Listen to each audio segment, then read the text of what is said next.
Hello everyone, vidonko.com ওয়েবসাইটে তোমাদের সবাইকে স্বাগত জানাই। আমি সৌরভ দে, তোমাদের ম্যাথ টিউটর। এখানে যে প্রশ্নটি নিয়ে আলোচনা করব, দেখো, 3টি কলম ও 4টি পেন্সিলের দাম দেওয়া আছে 37 টাকা, 2টি কলম ও 6টি পেন্সিলের দাম দেওয়া আছে 60 টাকা। তাহলে একটি কলমের দাম এবং একটি পেন্সিলের দাম কত? তো আমি এখানে ধরে নেব,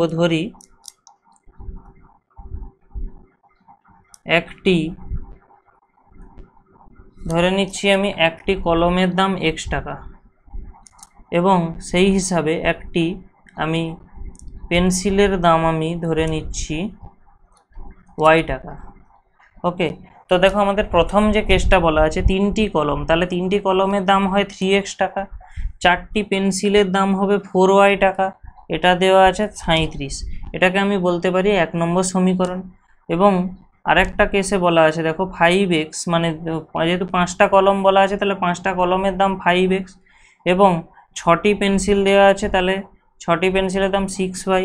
এটা সমান দেওয়া আছে কত না 60। তাহলে এটাকে আমরা বলতে পারছি 2 নম্বর সমীকরণ। তো আমাদেরকে এই দুটি সমীকরণ থেকে x ও y এর মান নির্ণয় করতে হবে। তো সেই কারণে আমরা কি করব, এই 1 নম্বর সমীকরণকে আমরা কি করব, 1 নম্বর সমীকরণের উভয় পার্শ্বে আমরা 3 দিয়ে গুণ করব এবং এই 2 নম্বর সমীকরণের উভয় পার্শ্বে আমরা 2 দিয়ে গুণ করব। তার কারণটা দেখো, এখানে 4y আছে, একে 3 দিয়ে গুণ করলে আমরা পাবো 12y। এখানে আমরা যদি 2 দিয়ে গুণ করি, এখানে 12y আসবে, তো আমরা yটাকে অপনয়ন করতে পারবো। তাহলে 3 দিয়ে গুণ করলে যে নতুন সমীকরণটা পাবো সেটা দেখতে হবে 9x প্লাস 12y সমান 3 দিয়ে এটাকে গুণ করলে আসবে 3 7 21, 2 3 3 9 2 11, অর্থাৎ 111। এটাকে আমরা নাম দিচ্ছি 3 নম্বর সমীকরণ।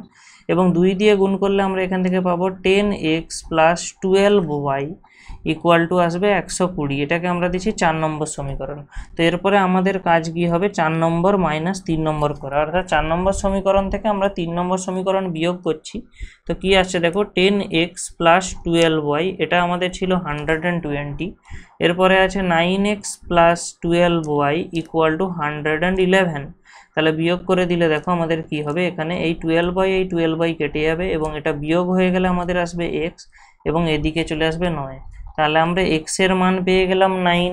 এটা অত্যন্ত সহজেই x এর মান 9 পেয়ে গেলাম। তো আমরা যে কোনো একটা সমীকরণে x এর মান 9 বসাবো এবং দিয়ে y এর মান নির্ণয় করব। তো 1 নম্বর সমীকরণের দিকে যদি আমরা লক্ষ্য করি, তাহলে দেখো 1 নম্বর সমীকরণটা আমাদের কি ছিল না, 3x plus 4y equal to 37। তো আমরা এখানে এই x এর জায়গায় 9 বসিয়ে দিচ্ছি। তাহলে আমরা এই x এর জায়গায় 9 বসিয়ে দিলে কি আসবে দেখো, 3 × 9 প্লাস 4y ইকুয়াল টু 37। তাহলে 4y এর মান আসছে দেখো 37 মাইনাস 27 ইকুয়াল টু 10। তাহলে y এর মান আসছে 10/4। কাটাকাটি হয়ে গেলে এখানে আসবে 2, এখানে আসবে 5। তার মানে আমাদের অ্যাকচুয়ালি y এর মান এলো 2.5 টাকা। তাহলে এই এক্সটা কি ছিল, এক্সটা যে 9 এসেছে, 9 টাকা অ্যাকচুয়ালি। তো এক্সটা ছিল আমাদের একটি কলমের দাম, তাহলে একটা কলমের দাম 9 টাকা এবং y এর মান আমরা কত পাচ্ছি না, 2.5 টাকা। তাহলে একটা পেন্সিলের যে দাম সেটা হলো 2.5 টাকা। তো আমাদের এখানে এই প্রশ্নের উত্তর এটাই হবে। তো vidonko.com ওয়েবসাইটে এই ম্যাথটি দেখার জন্য তোমাদের অসংখ্য ধন্যবাদ জানাই। এরকমই নানা প্রশ্ন এবং তাদের সমাধানের জন্য তোমরা আমাদের ওয়েবসাইটটি ফলো করো। ধন্যবাদ।